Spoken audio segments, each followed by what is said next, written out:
안녕하세요. 교사 아카데미 이제 구약 6권 첫 번째 내용 보도록 합니다. 포로 생활 중 신실하기. 첫 번째 주입니다. 자신이 누구인지 기억하십시오. 유다 왕 여호야김이 다스린 지 3년이 되는 해에 바벨론 왕 느부갓네살이 예루살렘에 이르러 성을 에워쌌더니 주께서 유다 왕 여호야김과 하나님의 전 그릇 얼마를 그의 손에 넘기심에 그가 그것을 가지고 신할 땅 자기 신들의 신전에 가져다가 그 신들의 보물 창고에 두었더라.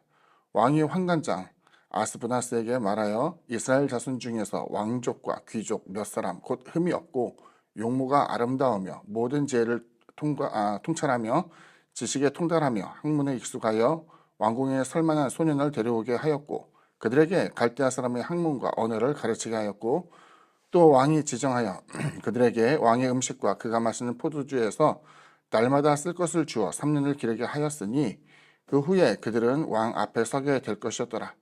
그들 가운데는 유다 자손 곧 다니엘과 하나냐와 미사엘과 아사랴가 있었더니 환관장이 그들의 이름을 고쳐 다니엘은 벨드사살이라 하고 하나냐는 사드락이라고 하고 미사엘은 메삭이라 하고 아사랴는 아벳느고라고 하였더라. 두 번째 주입니다. 거룩함을 지키기 위해 위험을 감수하십시오. 다니엘은 뜻을 정하여 왕의 음식과 그가 마시는 포도주로 자기를 더럽히지 아니하리라 하고 자기를 더럽히지 아니하도록 환관장에게 구하니 하나님이 다니엘로 하여금 환관장에게 은혜와 긍휼을 얻게 하신지라. 환관장이 다니엘에게 이르되 내가 내 주 왕을 두려워하노라. 그가 너희 먹을 것과 너희 마실 것을 지정하였거늘 너희의 얼굴이 초췌하여 같은 또래의 소년들만 못한 것을 그가 보게 할 것이 무엇이냐. 그렇게 되면 너희 때문에 내 머리가 왕 앞에서 위태롭게 되리라 하니라. 환관장이 다니엘과 하나냐와 미사엘과 아사랴를 감독하게 한 자에게 다니엘이 말하되 청하오니 당신의 종들을 열흘 동안 시험하여 채식을 주어 먹게 하고 물을 주어 마시게 한 후에 당신 앞에서 우리의 얼굴과 왕의 음식을 먹는 소년들의 얼굴을 비교하여 보아서 당신이 보는 대로 종들에게 행하소서 하며 그가 그들의 말을 따라 열흘 동안 시험하더니 열흘 후에 그들의 얼굴이 더욱 아름답고 살이 더욱 윤택하여 왕의 음식을 먹는 다른 소년들보다 더 좋아 보인지라. 그리하여 감독하는 자가 그들에게 지정된 음식과 마실 포도주를 제하고 채식을 주니라. 세 번째 주입니다. 하나님의 은혜를 증거할 방법을 찾으십시오. 하나님이 내 소년에게 학문을 주시고 모든 서적을 깨닫게 하시고 지혜를 주셨으니 다니엘은 또 모든 환상과 꿈을 깨달아 알더라. 왕이 말한 대로 그들을 불러들일 기한이 찼으므로 환관장이 그들을 느부갓네살 앞으로 데리고 가니 왕이 그들과 말하여 보매 무리 중에 다니엘과 하나냐와 미사엘과 아스라 같은 자가 없으므로 그들을 왕 앞에 서게 하고 왕이 그들에게 모든 일을 묻는 중에 그 죄와 총명이 온 나라 박수와 술객보다 10배나 나은 줄을 아니라.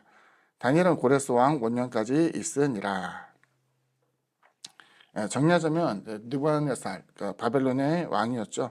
사실 바벨론이라는 국가는 굉장히 오래된 국가예요. 그래서 우리가 알고 있는 느부갓네살은 신바벨론을 이제 부흥시켰던 왕입니다. 물론 이제 그 남한국 유다를 멸망시켰기 때문에 성경에서는 이제 굉장히 잔혹한 왕으로 표현되고 있고 대부분의 이제 정복 활동을 하게 되는 왕들은 전쟁을 굉장히 무섭게 해요. 왜냐하면은 전쟁에서 관용을 베풀게 되면은 주위에 있는 다른 나라가 쉽게 굴복당하지 않겠죠. 그래서 저항을 할 때에는 아주 처절하게 응징을 가하게 됨으로써 대제국을 만들 수 있었죠. 그래서 그는 잔혹한 왕으로도 소문나 있는데 남한국 유다의 마지막 왕에 대해서 끌고 갈 때에는 이제 엄지손가락, 엄지발가락을 다 잘라낼 정도로 그래서 서거나 물건을 짚지 못하게 만들 정도로 아주 잔혹한 왕이었던 것을 보여주고 있습니다. 그런 반면 이제 그는 유능한 인재를 또한 등용할 줄도 알았는데 3년의 교육 과정을 통하여서 바벨론의 우호적인 교육을 받게 하고 또 그들에게 재주가 있을 때에는 그들로 하여금 그 재능을 충분히 펼칠 수 있도록 탕평책을 어느 정도 펼쳤던 왕으로 이제 묘사가 되기도 해요. 아무튼 이제 느부갓네살은 그런 의미에서 다니엘과 세 명의 친구들을 발탁하게 되었고 여기서 보게 되면은 기숙학교에 들어가서 생활을 하게 되는데 그 학교라는 것은 인재를 등용하기 위한 그와 같은 관문의 역할을 했기 때문에 출세가 보장된 그래서 어떤 의미에서 보게 되면은 큰 제국에서 활동할 수 있는 계기가 마련되곤 했죠. 두 번째 정리된 내용을 보면은 교육 과정에서 공급된 왜 다니엘과 세 친구가 포도주와 고기를 먹지 않았을까에 대해서 우리가 궁금해할 수가 있죠. 여기 보게 되면 그들이 어떤 기호에 따라서 고기를 먹지 않고 포도주를 마시지 않은 게 아니라 그 당시 고기와 포도주는 이방 그 제사에 관계가 되어 있던 음식이었어요. 그러니까 왕이 먹는 그것은 당시 이제 바벨론이 섬기고 있던 신이 마르둑이라는 신이었는데 지금에 있어서는 바알 신과 동일한 신으로 이제 묘사되기도 합니다. 그 신을 섬기고 있었기 때문에 아마도 그곳에서 나온 포도주와 또 그곳에서 나오는 고기는 이미 제사를 통해서 이방 신에게 전달된 것이라고 생각을 했던 것이죠. 그렇기 때문에 여기서 보게 되면 그들은 기호에 의해서 오늘날에 있어서 채식주의자들이 굉장히 많지만 채식주의가 어떤 육식을 하는 것보다 더욱더 우월하다 뭐 이런 개념이 아니라 그 이방 신전에서 바쳐진 그와 같은 음식에 대해서는 일절 입을 대지 않기를 원했던 것이 그들이 갖고 있던 신앙이었던 것 같아요. 그럼 우리가 생각할 때에 그럼 야채는 뭐 제사를 안 지냅니까? 예, 안 지내요. 야채라든가 이런 채소는 전혀 들어가지 않기 때문에 이 부분에 대해서는 임의로 먹을 수 있었던 것을 보여주고 있죠. 훗날 이제 사도 바울 선생이 음식에 대해서 규정을 하는 장면이 나오는데 유대인들은 뭐 돼지고기도 안 먹고 오징어 같은 비늘 없는 생선도 먹지 않지만 우리는 그거 다 먹잖아요. 그런데 이것을 가지고 어떤 죄의식을 갖고 있는 사람이 있다고 한다면은 전혀 그럴 필요가 없어요. 이유는 하나님께서 깨끗게 하신 것이니 너희는 그 먹으라고 이야기했던 베드로에게 임하였던 하나님의 음성이 바로 그러하기도 하였고, 두 번째는 성경에서 예수님께서 말씀하신 것처럼 입으로 들어간 것은 뒤로 나오게 되면 그만이지 먹는 것으로 사람이 더러워지지 않는다. 도리어 입에서 나오는 사람의 악한 말과 또한 악한 저주가 그같이 사람을 더럽게 할 뿐이다라는 것을 묘사해 주고 있기도 하고, 또 성경에서 보게 되면은 우리는 이 어떤 모든 세상에 있는 것들이 하나님의 작품이라는 것을 우리가 인정하고 있기 때문에 하나님의 것을 가지고 우리가 감히 더럽다, 추하다, 악하다라고 이야기해서 정죄할 수 없다라는 것을 또 보여주고 있는 장면이기도 해요.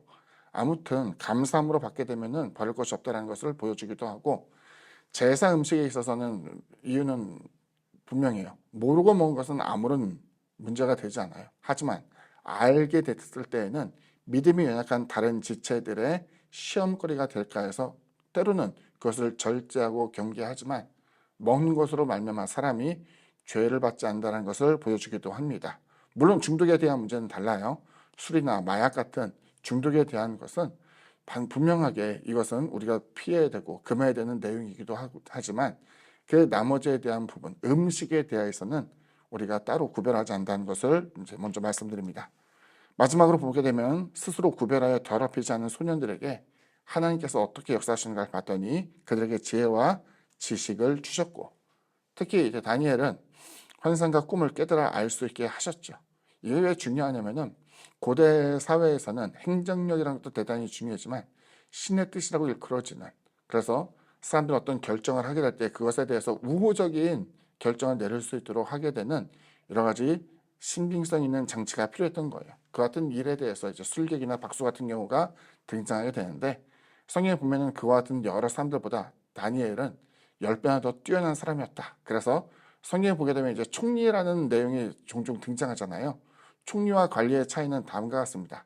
관리는 각 지역에 있어서 이제 통치자가 되어서 그것을 다스리는 반면, 총리라고 이야기하면 왕의 뜻, 어떤 결정을 하게 될 때 이것에 대해서 강화시켜주거나 혹은 이것에 대해서 지도해주는 역할을 다니엘이 하고 있었던 것을 보여주고 있죠.